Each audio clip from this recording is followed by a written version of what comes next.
welcome back to Obsession Engineering for the reassembly of the 1290 SuperDuke engine. It's been weeks and weeks and weeks and weeks since I ordered the parts for the 1290 SuperDuke, but finally they're here. So I'm going to go through my list, make sure they've actually sent the things I ordered, and then I can actually start bolting things together. So what have I actually got for my, frankly, quite large sums of money? Well, I have gaskets to put everything back together and seal up cylinders and head gaskets and bits. I have a selection of gears in big boxes, and these, each one of them is lots and lots of money's worth. There's also some of the bearings for the gearbox, some bearings for the shift shaft, shift forks, and very importantly, new circlips and bits, because we never ever reuse gearbox circlips. Then there's some oil pumps, a selection of O-rings and seals and bit, an oil filter, some spark plugs. Yeah. So other than a bit of motor oil, that's all the bits we should need to put the bike back together and actually get it running. All the parts have been checked off the list and everything is present and correct. Slight confusion for a few seconds when they changed the part numbers on 5 of the gears. They've obviously superseded the gears. Almost as if they knew there was a problem with them. Enough of that though, now it's time to actually start bolting stuff together. Cue the time lapse.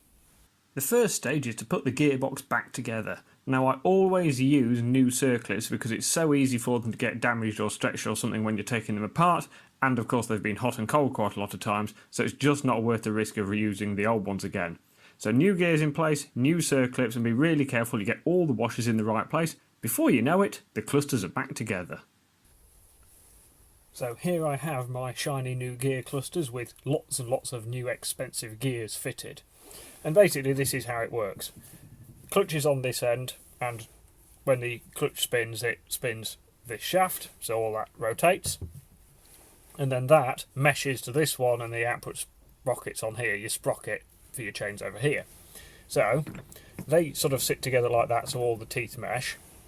And what you'll notice is that some of the gears are free to spin because they're not sort of meshing to anything, and some are connected into others. So then what happens is, this is your selector drum, and you'll see these little wiggly grooves on it. When you push on your gear lever, it moves a selector at the end of here, which moves this into a set position. Then what that does is that moves your shift forks, which sit in these grooves. They run in the grooves here. So as you shift the drum around, it moves the selector forks like this.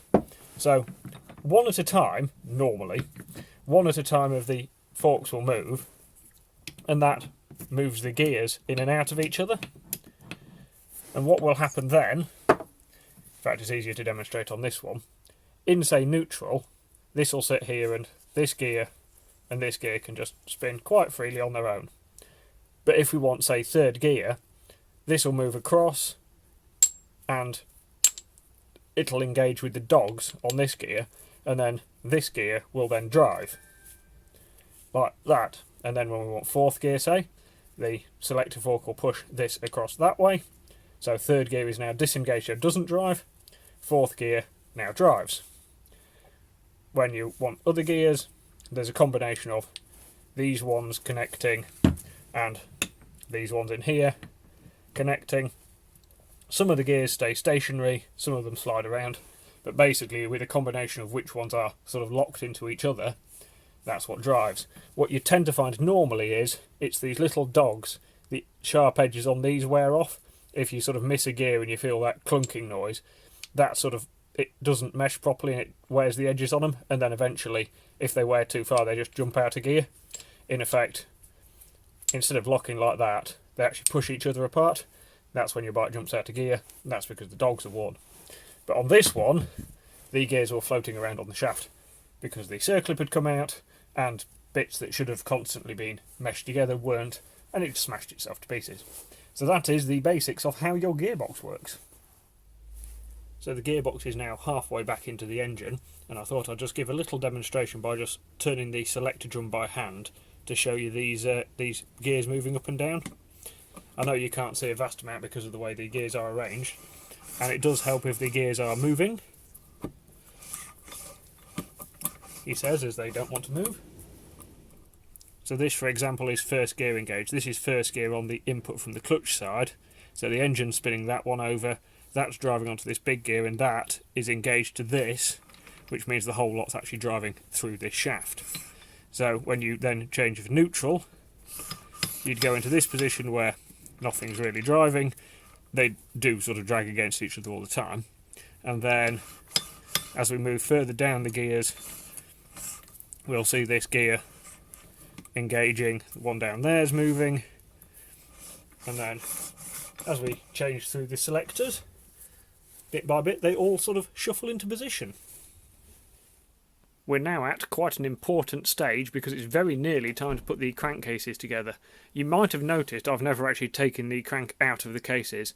The main bearing on that side is in very good condition, so there's not actually any need for me to force the gear off the other side of the crank and pull the crank out of the cases.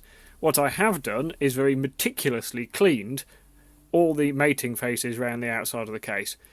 What I do is I clean them with Scotch-Brite first, then I rub them across with an oil stone to remove any high spots that might be on them, then I clean them with brake cleaner, then I blow them down with the air line, then I clean them with brake cleaner again to make sure they're completely devoid of any grease or grime, and then they're ready to put together. Obviously I do that on both sides, so we have the gearbox in that side, the crank in this side. I know it's a little bit odd.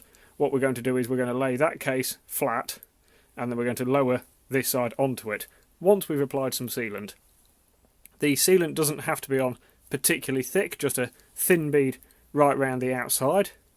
Make sure it's nice and neat, and then we'll put the two halves together, tap them together with a hammer if we need to get them seated on the dowels, and then put all the bolts back in. Putting the crankcases together is understandably quite an important stage, and you don't want to have to do it more than once. So it's always worth checking that you've got your dowels in position. On a KTM engine you have to make sure you've got your oil pumps in and correctly positioned, and then you have to very gently lower the top half of the casing onto the bottom half, making sure that the really awkward output shaft seal doesn't snag on the output shaft of the gearbox, which of course it did on this one, so I had to take it out and rearrange and put it back together again. So once it was all together, it's a case of getting the torque wrenches out and making sure you torque the fasteners down not only to the right setting but also in the right order. You will need the workshop manual for all this sort of stuff. The manufacturer's workshop manuals do tend to be better than the Haynes ones because they explain everything, you know, how the manufacturer actually wanted it doing. But before too long, you should have something that's beginning to look like an engine. Now, did I mention about getting the oil pumps right? So after the first crankcase assembly, I went to install the oil pumps and realised the covers didn't fit right because the oil pumps weren't sitting correctly. Now there are 3 oil pumps on this engine, one in the middle of the crankcases and one sitting out the clutch cover side behind here and one on the other side. And they're all used for moving oil in different directions around the engine, the joys of a dry sump system. Now the problem with this is, if one oil pump is wrong, namely the centre one, nothing works. So I had to split the crankcases again to rectify it. Now according to the workshop manual, this little dot on the oil pump here, this is one of the old ones, these little dots should be pointing either inwards or outwards, should be visible or invisible, depending on where the drive dowel is. Does it fit this way? Does it fit this way? And unfortunately somewhere along the lines it's all got a bit confused, because the only way the oil pumps work is if all 3 of them are set the opposite way to how it says in the manual. So that has been a little bit of a faff, to say the least. It is 3 hours of my life I will never get back.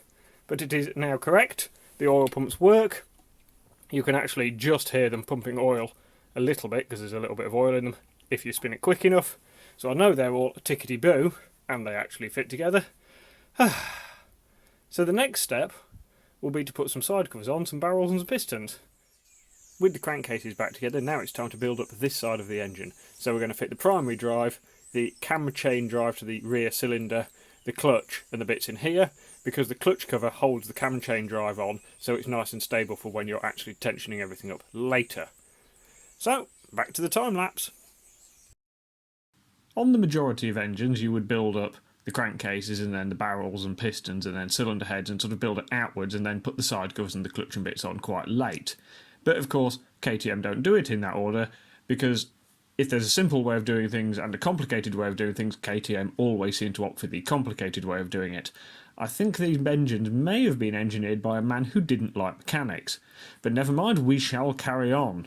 So once I've got the primary drive on, that requires a very large torque wrench to do up, I've got to put the drive shaft for the rear cam on, and then I can start putting the clutch on.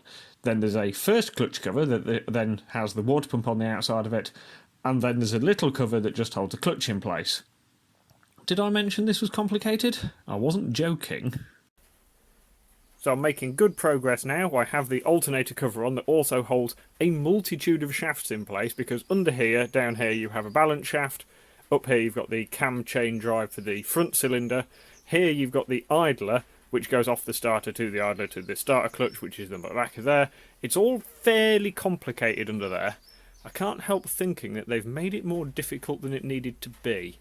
But anyway, the next thing to do is refit the rear cylinder and then the cylinder head, and then we can change the crank position and do the fronts.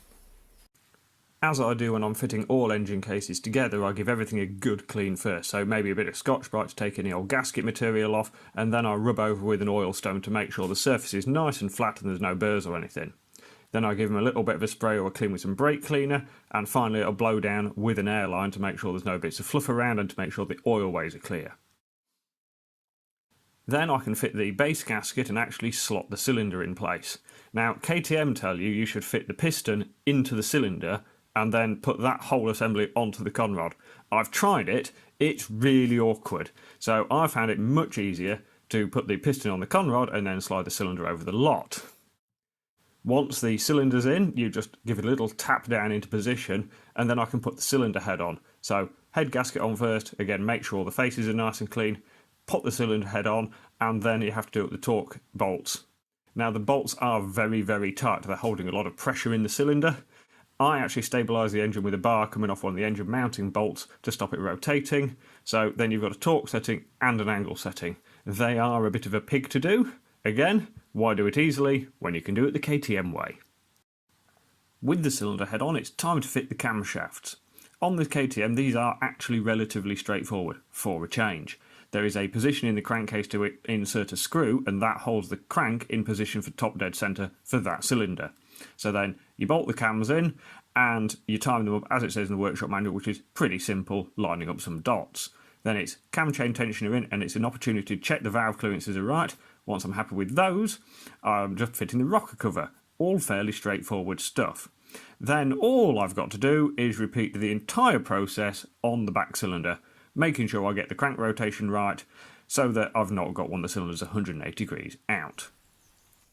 After many, many hours of work, the engine is now at least ready to go back in the chassis. It is complete, there are no parts left over, so that's always a bonus. But it did take quite a long time to build. They are quite a complicated design with lots of things packed into a really quite small area. So they are awkward to do, but it is back together. So the next thing to do will be put it in the frame and make it live again.